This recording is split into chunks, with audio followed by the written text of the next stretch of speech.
Ce que je vais te montrer sur Grand Frais, personne ne te l'explique. Un jour, une enseigne de fruits et légumes se retrouve valorisée comme un géant industriel. Et tout le monde croit que c'est juste parce que les magasins sont beaux et les produits semblent déjà meilleurs. Sauf que la vraie histoire, est un enchaînement de décisions froides, calculées, presque invisibles. Et quand un fonds américain accepte de miser des milliards, ce n'est pas un coup de cœur, est la preuve que la machine est redoutable. Reste jusqu'à la fin, parce que le dernier détail du modèle peut aussi devenir la plus grosse fragilité. Dans l'imagination des gens, Grand Frais, est un marché propre. Des couleurs, des cagettes, des odeurs de fruits mûrs.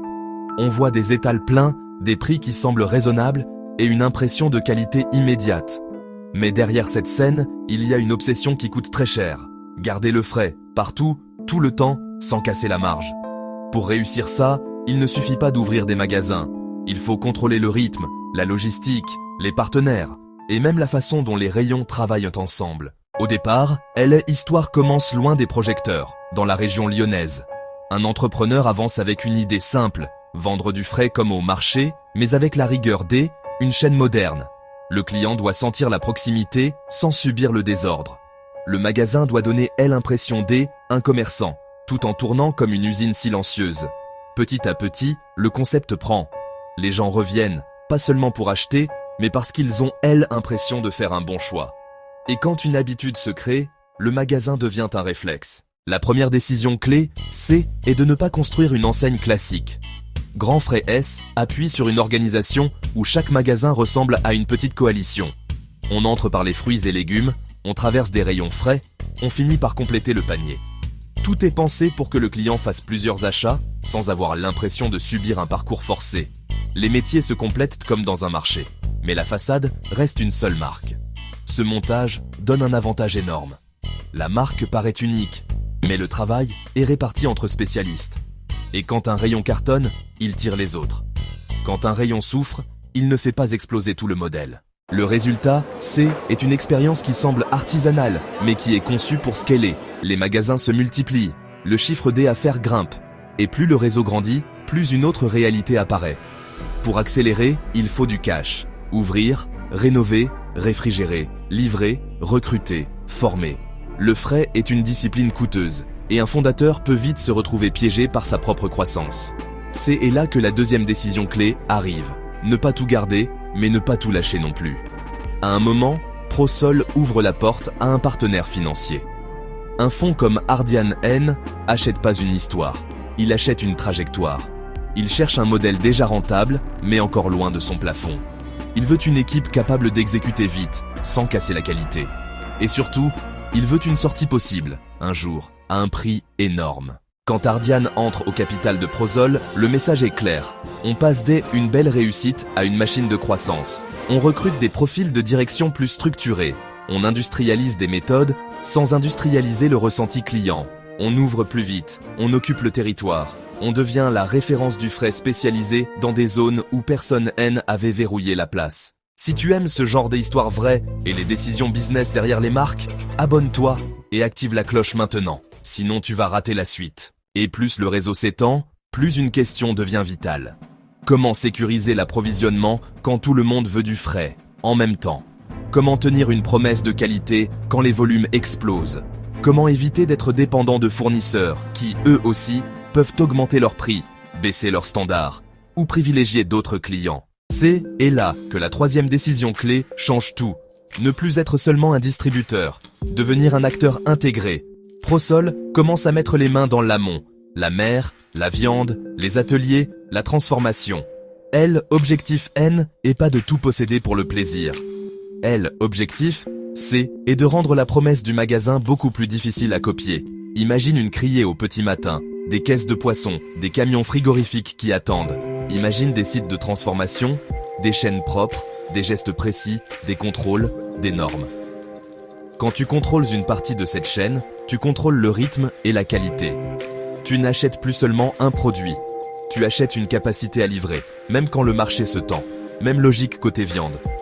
Quand tu reprends un réseau de boucherie, tu ne récupères pas seulement des boutiques, tu récupères des équipes, un savoir-faire, une présence et une capacité à déployer la boucherie dans plus de magasins. et chaque intégration renforce le même avantage. Grand Frais ressemble à un marché, mais derrière, la structure devient un groupe beaucoup plus robuste. Pendant que des autres enseignes se battent sur la promo, ici on construit un fossé.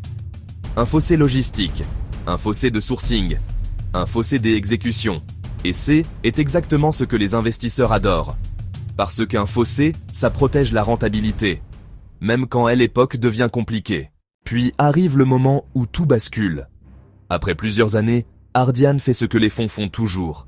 Il cherche la meilleure sortie possible, le bon acheteur, le bon cycle, le bon prix. Quand le marché du capital se referme, une vente peut devenir impossible. Quand les liquidités reviennent, une vente peut devenir historique. Et un jour de décembre 2025, Ardian annonce la cession de sa participation majoritaire dans Prozol à des fonds gérés par Apollo. Les chiffres qui circulent donnent le vertige. On parle de plusieurs milliards d'euros pour une participation de contrôle. Et surtout, on parle d'un groupe avec des centaines de points de vente, une puissance logistique et des milliers de salariés. Ce N est plus une simple chaîne de magasins. C est une plateforme industrielle du frais. Apollo N arrive pas comme un commerçant, Apollo arrive comme un ingénieur du capital. Ce type d'acteur regarde un dossier comme une carte. Où sont les marges? Où sont les risques? Où est la dette possible? Où est la croissance? Et surtout, où est le levier qui permet de doubler la taille sans détruire la promesse? Mais c'est ici que l'histoire devient plus tendue. Parce que la mécanique qui a fait le succès peut aussi ralentir la prochaine phase. Le modèle repose sur des équilibres entre partenaires, sur des habitudes locales, sur une culture de spécialistes. Et quand un actionnaire veut aller plus vite, il déteste les frictions. Il veut une gouvernance simple, une exécution alignée, une marque plus lisible pour l'international. Alors la question qui plane, c'est la consolidation.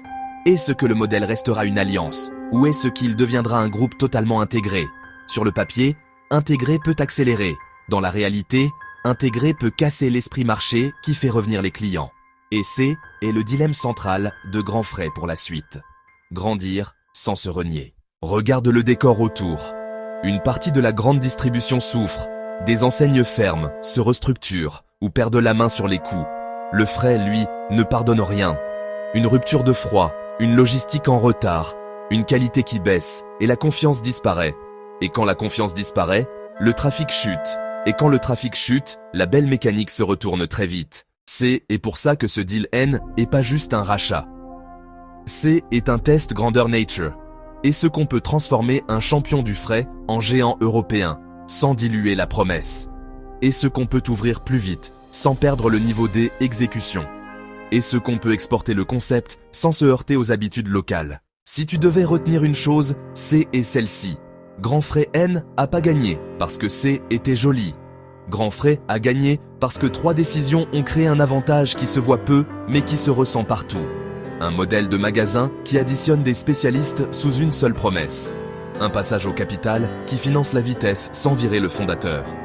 Une intégration de la chaîne qui rend la qualité plus contrôlable et la marge plus défendable. Et maintenant, le prochain chapitre commence. Avec un nouvel actionnaire, de nouvelles ambitions et une pression énorme sur l'exécution.